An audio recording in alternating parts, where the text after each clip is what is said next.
Donc, j'arrive pas aujourd'hui devant vous avec des démonstrations, j'espère que ce n'était pas vos attentes, mais bien plus avec des réflexions qui sont tâtonnantes, qui sont provisoires, puis qui sont basées à la fois sur mes recherches, sur les résultats de mes recherches et sur des lectures.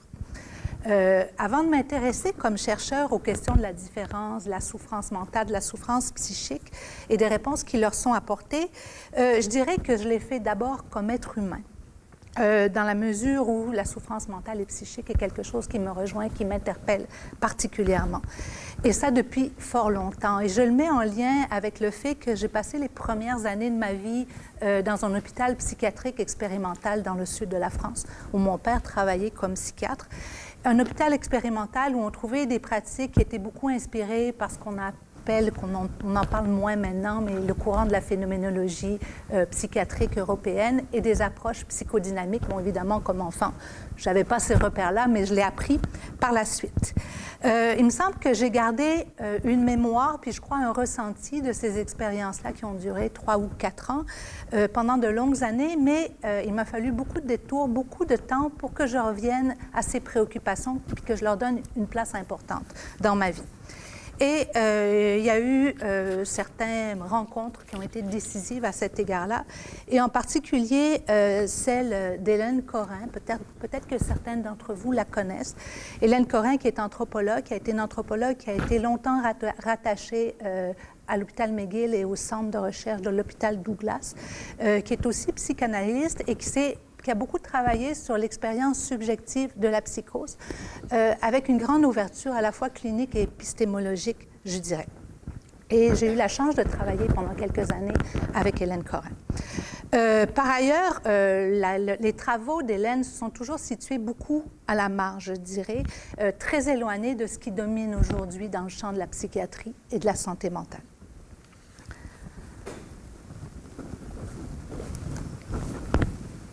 Dans ma présentation, je vais commencer par dire quelques mots de ce devenir actuel contemporain de la psychiatrie, à la fois en Amérique du Nord et au Québec, mais aussi plus largement, probablement, ailleurs en Occident, et de certaines difficultés qui, selon mon point de vue, sont consubstantielles à ce devenir de la psychiatrie aujourd'hui.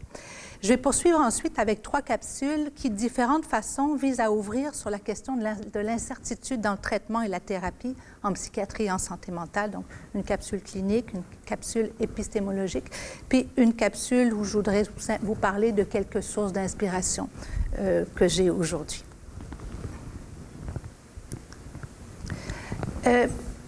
On peut constater que la quête de savoir de plus en plus sûr marque profondément le champ de la psychiatrie aujourd'hui. De ce point de vue, on transmet largement l'idée qu'on en connaîtrait désormais de plus en plus sur les problèmes psychiatriques et aussi sur les meilleures manières d'y répondre, et qu'on aurait les moyens, en fait, très près d'en connaître toujours plus. Dans ce contexte, mettre à l'ordre du jour, comme je tente de le faire aujourd'hui, la question de l'incertitude ne représente certainement pas une voie qui jouit d'une grande popularité, puisque, suppose-t-on, l'incertitude ne serait plus à penser aujourd'hui, mais à surmonter. Donc, l'incertitude serait vue comme un problème, ce que je refuse de faire. L'impression diffuse d'une maîtrise croissante du savoir en psychiatrie tend à se propager aussi à l'extérieur des milieux concernés, à l'extérieur des milieux spécialisés. Et j'ai pour cela une illustration, j'aurais pu en avoir d'autres. Vous en avez peut-être entendu parler, à partir de janvier 2016, une recherche exploratoire en cours a été beaucoup publicisée, notamment dans certains médias, avec un discours qui apparaissait assez triomphaliste. Il s'agit en fait d'une recherche qui vise le dépistage précoce de problèmes de santé mentale chez des enfants, en fait, dont un des parents a un diagnostic psychiatrique, surtout des diagnostics supposés sévères. Et ce dépistage se ferait à travers un examen de la rétine avec la technique de il faut que je le lise, l'électrorétinographie.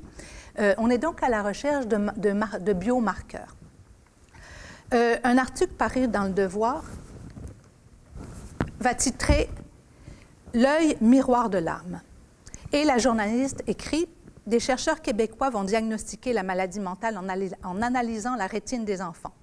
On dit souvent que les yeux sont le miroir de l'âme, or des chercheurs québécois sont en train d'en faire la preuve scientifique. En examinant la rétine des enfants, ils pensent bientôt pouvoir détecter les risques de développer la schizophrénie et d'autres maladies mentales. » Moi et d'autres personnes qui venaient notamment du milieu communautaire, des groupes de parents et amis d'un proche, groupes de défense de droits, d'autres professeurs aussi de travail social, on s'est senti très, très interpellés en fait par la publicisation de ce projet, puis cette espèce de discours triomphaliste autour de ce projet. Donc, on a décidé d'écrire au comité d'éthique de la recherche qui avait appuyé la réalisation de cette recherche-là, et pour faire part de nos interrogations, de nos préoccupations, particulièrement au niveau éthique. Et j'ai pu parler avec la personne qui présidait le comité d'éthique de la recherche à l'époque. J'ai senti que notre démarche avait suscité un malaise, mais il n'y a pas eu de suite. Cette ambition de maîtrise d'un savoir biopsychiatrique qui se veut de plus en plus hégémonique, un psychiatre américain qui s'appelle Bradley Lewis l'a expliqué par une crise identitaire qu'aurait traversé la psychiatrie et qui l'aurait amené à mettre de l'avant et à vouloir faire reconnaître un moi bioscientifique. L'enjeu serait alors de faire disparaître l'image d'une psychiatrie molle, d'une pratique qui est fondée sur un savoir mou. À cet égard, un moment charnière va être la publication du DSM-3 en 1980, qui va consacrer une approche qui se veut vraiment scientifique de la psychiatrie, fondée sur des présupposés tels une origine biologique claire des problèmes de santé mentale, des problèmes au niveau du cerveau, des débalancements neurochimiques qui appelleraient fondamentalement un traitement psychopharmacologique. On veut ainsi se démarquer radicalement, en fait, d'autres approches qui avaient eu une certaine légitimité aux États-Unis et ailleurs en Occident, des approches psychanalytiques et psychodynamiques. On veut se dégager des hypothèses de conflits inconscients, de traumatisme de l'enfance. On veut se dégager aussi d'un certain type de thérapie qui fait beaucoup plus appel à la parole et qui s'adresse à un sujet. Le feu vert est alors donné pour circonscrire l'essentiel du cadre et des cibles du traitement sur une action sur la symptomatologie. Et ça va amener une simplification puis un resserrement que moi je considère dramatique des enjeux du traitement en santé mentale et en psychiatrie.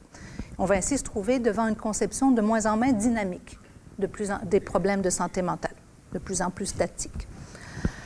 Dans ce contexte, la reconnaissance et la légitimité tendent à se trouver de plus en plus circonscrits à un certain type de savoir et de pratique, réputés experts et fondés sur des évidences. Ce qui va amener évidemment une disqualification plus ou moins explicite des autres lectures, vers lesquelles on peut se montrer d'ailleurs souvent assez condescendant. J'avais un petit extrait de... Je pense que c'est le moment de faire de la psychiatrie moderne et grâce au progrès de la recherche en neurosciences, j'ai la conviction que cette discipline va faire le bond en avant qu'a fait la neurologie, on peut le dire, il y a maintenant une bonne vingtaine d'années, presque 30 ans. Tout d'un coup, la science a révolutionné la manière d'aborder une sclérose en plaques, un Parkinson, une maladie d'Alzheimer, etc. Et là, maintenant, c'est le jour de la psychiatrie. C'est pour ça qu'on veut faire un effort particulier dans ce domaine-là, clairement. Et si on commence d'abord à unifier la psychiatrie, à faire en sorte qu'il n'y ait plus tous ces courants de pensée aussi plein de bonne volonté les uns que les autres. Et ça, grâce à la science, je crois qu'on y arrivera. Jusqu'à présent, on pensait que le cerveau, c'était une boîte noire. Et maintenant qu'on commence à voir comment ça fonctionne, donc comment ça dysfonctionne, ça va être... J'envie les gens qui vont commencer à faire de la recherche maintenant et la jeune génération qui va prendre en charge les malades psychiatriques dans le futur. Hein. Ça va être un boom formidable. Mais les velléités hégémoniques de la psychiatrie biomédicale ne rencontrent pas toujours ou rencontrent mal l'expérience des personnes qui ont une histoire de problèmes de santé mentale.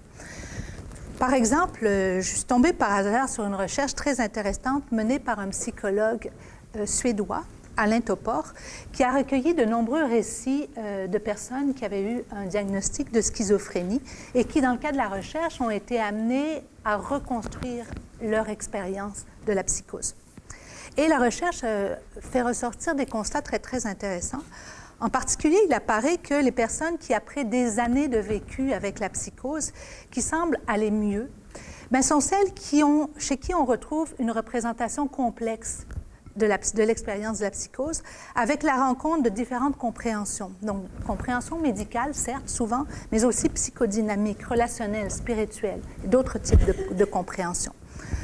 Je reviens au psychiatre dont je vous ai parlé, Bradley Lewis, qui, dans un article publié dans la prestigieuse revue médicale The Lancet, évoque une crise profonde de la psychiatrie américaine aujourd'hui qui serait de plus en plus mise en question par différents acteurs de la société.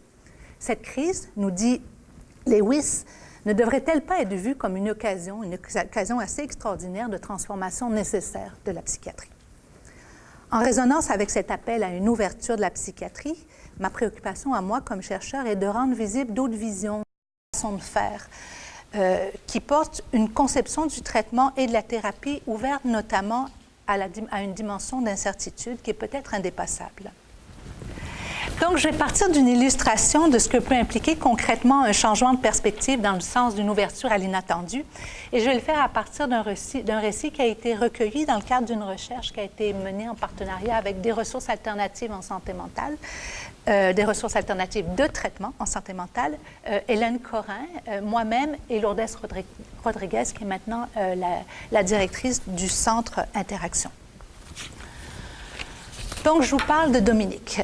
Dominique, quand je l'ai rencontré, c'est un jeune homme de tout juste 30 ans qui avait connu à partir de l'adolescence des années de grandes difficultés et de désorganisation très importantes. Au moment où je l'ai rencontré, moi, il vivait dans un logement autonome avec un peu de soutien.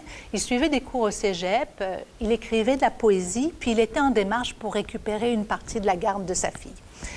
Il m'a beaucoup parlé de son passé où, à partir de l'adolescence, il a vécu l'errance, le vagabondage, il a consommé beaucoup de drogue. Il était, dit-il, complètement perdu. Il a eu beaucoup de crises très importantes. Il était très délirant. Bon, ça s'est suivi souvent d'hospitalisation longue en psychiatrie. Il a reçu un diagnostic de schizophrénie. Après une hospitalisation qui a été particulièrement traumatisante, on ne sait plus trop que faire de Dominique et finalement, il va trouver une place dans une ressource alternative d'hébergement thérapeutique où il va passer 2 ans. Il y a différents regards qui ont été portés sur les difficultés de Dominique et il y a différentes réponses qui ont été apportées à ces difficultés. Un savoir biomédical a tout d'abord été posé sur ces difficultés. On s'est alors intéressé plus particulièrement aux symptômes qui s'expriment chez lui. Dominique entend des voix malveillantes, il nous dit, qu'il poursuivent et le harcèlent constamment. Donc, Dominique a des hallucinations auditives. Dominique est très désorganisé, il vit dans une grande marginalité. Dominique aussi a des crises, des explosions délirantes importantes. Alors, ce qu'on fait pour aider Dominique dans ce contexte-là, c'est qu'on essaie de l'aider à le soulager par rapport à ses principaux symptômes, principalement à l'aide d'un traitement médicamenteux. On lui fait aussi, on l'accompagne aussi avec de la réadaptation pour le rendre plus fonctionnel dans son quotidien. Il y a un certain effet, mais quand même, cette approche de traitement va avoir des effets finalement assez limités chez Dominique, qui reste très souffrant. Un autre type d'interprétation a été rendu possible à travers le cheminement de Dominique dans une ressource alternative de traitement où, comme je l'ai dit, il a passé 2 ans. Là, on s'intéresse davantage au vécu subjectif de Dominique. On considère que la souffrance qu'il exprime ne se limite pas aux symptômes. On est à l'écoute de ce qu'il exprime. Il nous dit qu'il est complètement perdu, il parle d'errance, une flaque d'eau, dit-il. À travers une écoute patiente du vécu exprimé par Dominique, on va percevoir peu à peu une tension au cœur de ce qu'il exprime. D'une part, une expérience, une épreuve de discontinuité radicale, l'incapacité qu'a Dominique d'être en lien avec lui-même, d'être en lien avec les autres, d'être en lien avec le monde. D'autre part, on sent chez Dominique et on entend chez Dominique un profond désir d'être en lien. En dépit de l'ampleur des difficultés. Je sais que quand je l'ai rencontré, que je lui ai dit « Peux-tu me parler de ce qui s'est passé quand tu es arrivé dans la ressource alternative ?» Il m'a dit « Je suis rentrée dans la cuisine, j'ai vu la grande table, j'ai imaginé tous les résidents installés ensemble. Wow! » Et cette tension entre cette difficulté à être en lien et ce désir profond d'être en lien va être au cœur du travail thérapeutique qui va se faire avec Dominique. Donc, on va travailler beaucoup sa capacité d'être en lien, à la fois à travers de la thérapie individuelle et de ce qu'on appelle le milieu thérapie, puisque Dominique vit dans un hébergement thérapeutique. Les effets vont être puissants. À la fin de l'entrevue, je demande à Dominique, comment tu te sens aujourd'hui? Puis il me dit, je me sens apprivoisé. Qu'est-ce que tu veux dire, Dominique? Je me sens apprivoisé par la planète. Pour quelqu'un qui se sentait en discontinuité radicale et qui se sent apprivoisé, c'est quelque chose qui est vraiment majeur.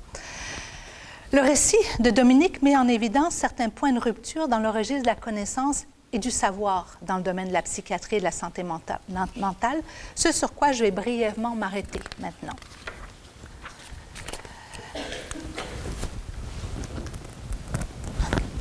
Des auteurs comme la psychanalyste Pierre Aulagnier, le philosophe Jean-Michel Berthelot, le socio-anthropologue David Le Breton ou encore le psychiatre Karl Jaspers nous mettent en garde contre certaines confusions quand il s'agit de comprendre et de répondre aux problèmes de santé mentale, particulièrement face aux expériences les plus troublantes, souvent ce qu'on associe à la psychose.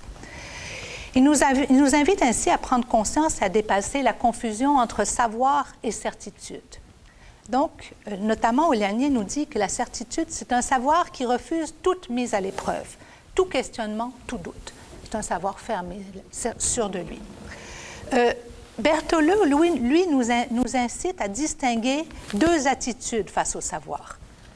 D'un côté, une position consciente des limites du savoir, de son inachèvement, de la pluralité du savoir, où le savoir, on pourrait dire, apparaît comme une conscience d'incertitude. Et d'un autre côté, une position qui identifie savoir et maîtrise. On peut percevoir le risque quand on touche à l'humain d'un savoir qui se considère comme maîtrise. Il nous invite aussi à nous méfier de la confusion entre savoir sur les choses et savoir sur l'humain. Car l'écart entre les deux types de savoir est important et nécessaire. Or, il semble que le savoir biomédical ait beaucoup contribué à brouiller les frontières entre le savoir sur les choses et le savoir sur l'humain. Ce qui a amené la tentation d'évaluer le savoir sur l'humain à partir du savoir sur les choses, ce qui apparaît particulièrement ambigu et contestable en psychiatrie et en santé mentale. Il y a longtemps, le psychiatre Karl Jaspers a fait en ce sens une mise en garde épistémologique et éthique importante. L'être humain, nous dit-il, cesse d'être lui-même dès qu'il est pris pour objet. L'irréductible complexité du savoir sur l'humain apparaît particulièrement exacerbée face aux expériences les plus troublantes, où les repères du sens commun apparaissent foncièrement insuffisants et se trouvent bousculés.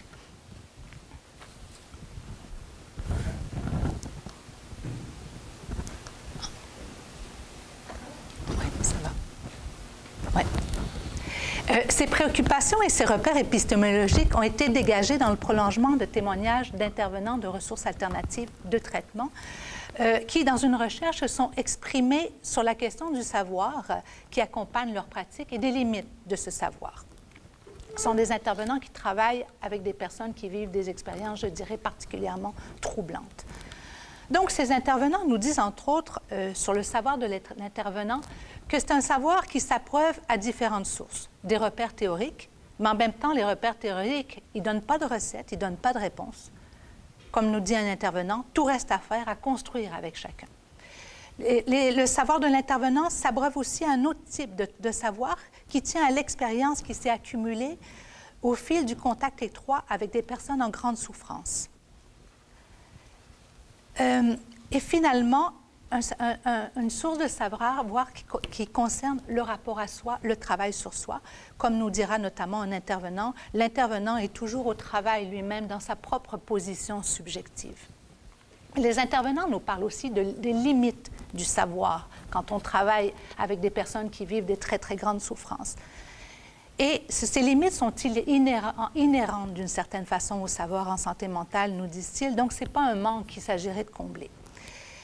Il nous parle de limites du savoir face à la souffrance et aussi face à la subjectivité de l'autre. Chez l'autre, il y a toujours quelque chose qui, ultimement, va nous échapper et qu'on doit respecter. Donc, des propos d'intervenants, on ne sait jamais comment ça va débouler pour quelqu'un. Ça demande beaucoup d'humilité. Comme intervenant, on n'est pas en position de savoir. Entendu, on ne devrait pas être en position de savoir, on ne devrait pas se mettre en position de savoir.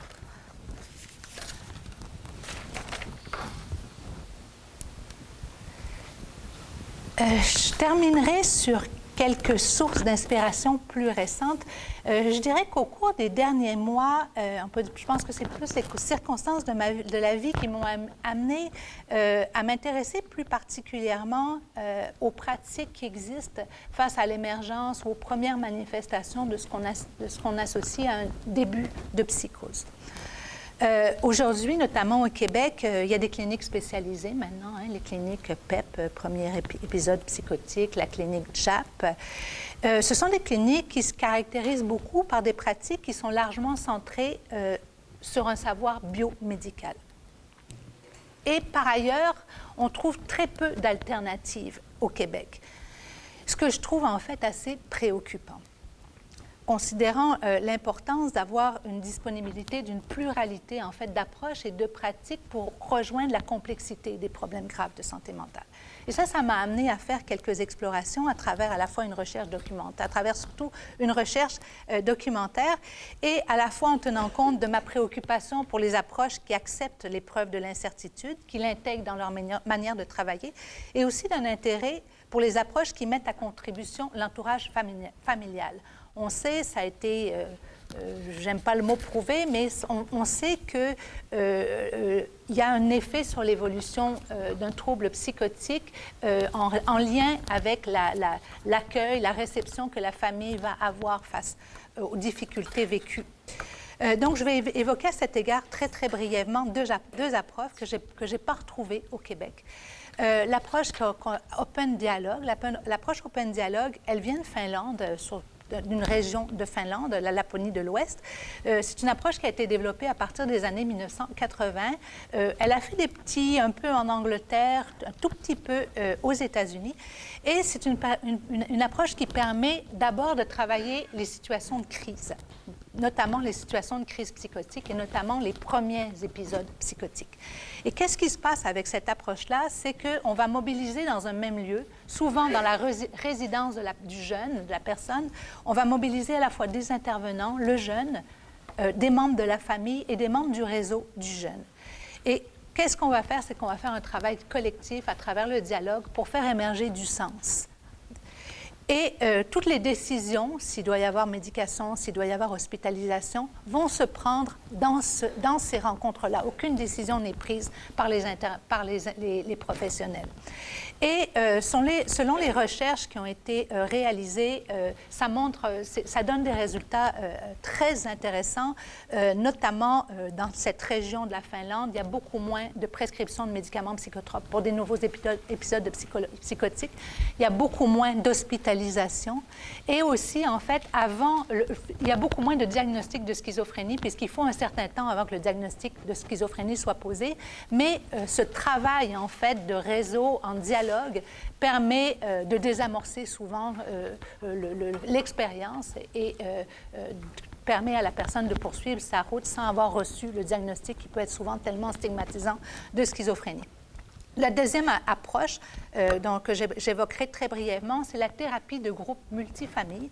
La thérapie de groupe multifamille, elle s'est développée dans différentes régions du monde, un peu en même temps, à partir pas d'un modèle qu'on venait imposer de l'extérieur, mais de démarches tâtonnantes de praticiens.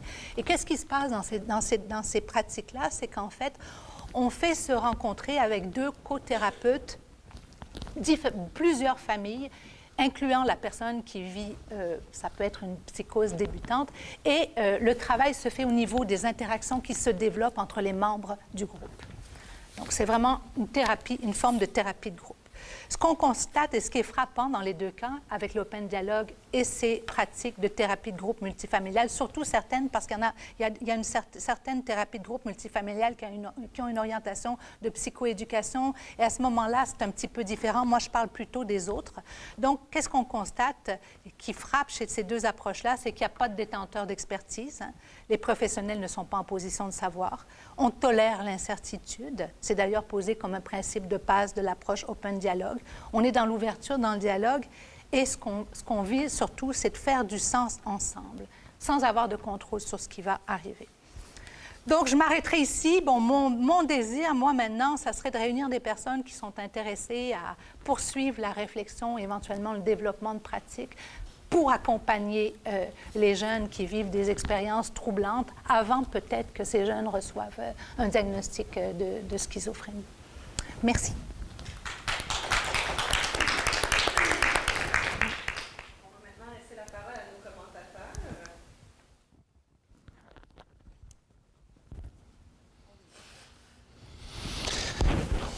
Bien, je trouve que c'est extrêmement intéressant ce qu'on entend aujourd'hui. Hein? Donc, c'est certain. Ben, moi, je ne connaissais pas votre travail, Mme Poirel, puis à lire ça, dans le fond, pour moi, c'est vraiment stimulant et puis intéressant parce que quand même, par rapport à mon parcours professionnel, pour avoir travaillé quand même beaucoup dans le communautaire avant de me retrouver dans le réseau, dans un milieu plus, en tout cas, plus biomédical, quoique dans le fond, hein, mon expérience, dans le fond, dans le communautaire, c'était quand même en lien avec des départements de psychiatrie.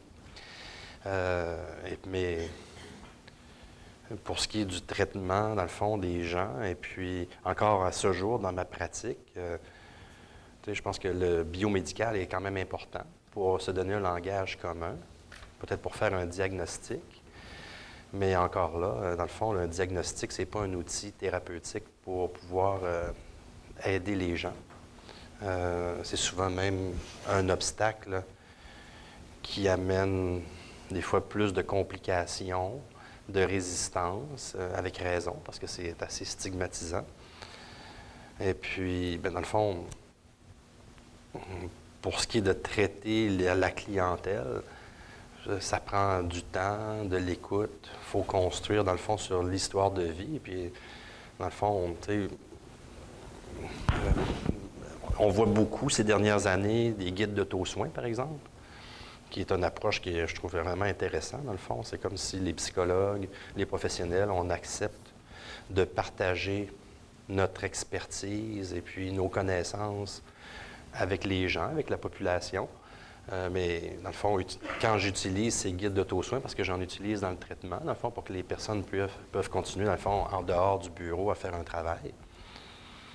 Mais, tu sais, dans les faits, quand, par exemple, on utilise un guide d'auto-soins sur l'anxiété généralisée, beaucoup de personnes ne comprennent pas vraiment c'est quoi le contenu de ce guide d'auto-soins. Hein, même si c'est supposément vulgarisé et puis préparé pour être remis à des gens. Fait que dans le fond, il faut vraiment les accompagner pour faire cette lecture, cette compréhension, utiliser leur expérience, leurs mots, hein, pour donner un sens, dans le fond, à ces diagnostics ou, dans le fond, à ces connaissances. Et puis, c'est après ce travail-là, dans le fond, que là, les gens, dans le fond, peuvent intégrer et puis... dans le fond, où on peut vraiment plus faire équipe pour travailler, mais c'est utiliser, dans le fond, l'expérience, le parcours de vie des gens, ce qui fait que quand je retrouve tout ça dans votre texte, moi, j'ai trouvé ça fort intéressant. Et puis, dans le fond, je suis content, dans le fond, de voir, dans le fond, qu'on peut s'intéresser au travail thérapeutique, d'un point de vue autre que biomédical. Fait que continuez votre travail. On a vraiment besoin de ça dans le réseau. Je vous félicite pour votre travail et puis je trouve ça fort intéressant et stimulant.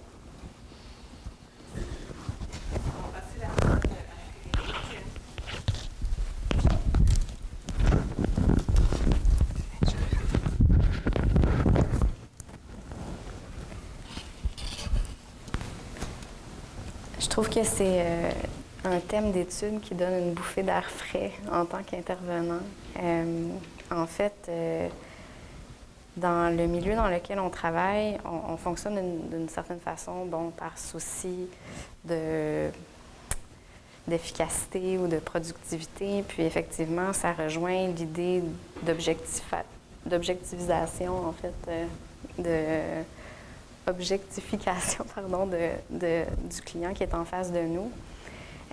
Moi, ça m'a amené à réfléchir à nos outils, en fait, qui sont, par exemple, le plan d'intervention, où est-ce qu'après 2 ou 3 rencontres, on s'attend de l'intervenant et du client. Il y a comme cette pression qu'on a, en fait, d'avoir déjà fait sens, d'avoir déjà cerné un problème, d'avoir déjà orienté vers des objectifs, alors qu'on rencontre une personne avec une pluralité de vécu, une pluralité de rôles, avec...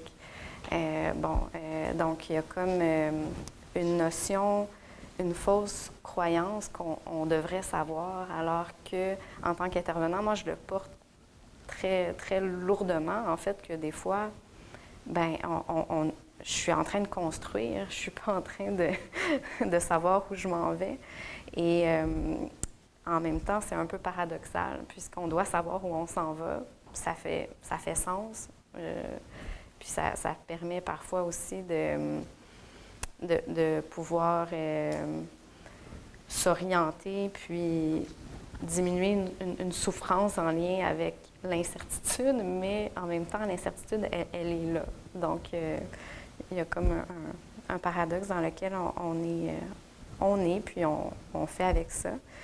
Ce qui est intéressant, Stéphane vient du milieu communautaire. Moi, j'ai fait de la recherche. J'ai travaillé à travers des études de traitement. Et puis,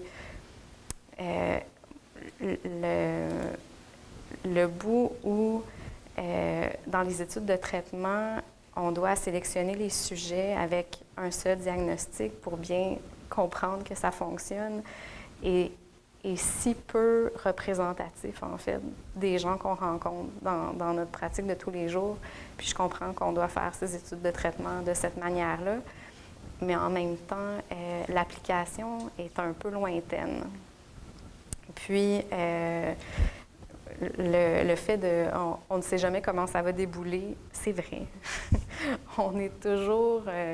ça ne sera jamais plate, notre travail d'intervenant. Je pense qu'on l'a choisi en partie pour ça, parce que, on fait rarement la même affaire. C'est sûr qu'il y a des gens qui ont des discours un peu de disques brisés, mais si on le prend d'une autre manière, c'est toujours à reconstruire et à reconstruire.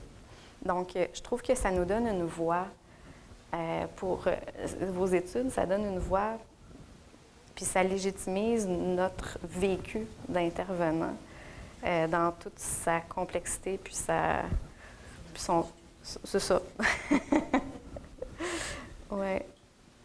Donc, ça fait beaucoup de sens.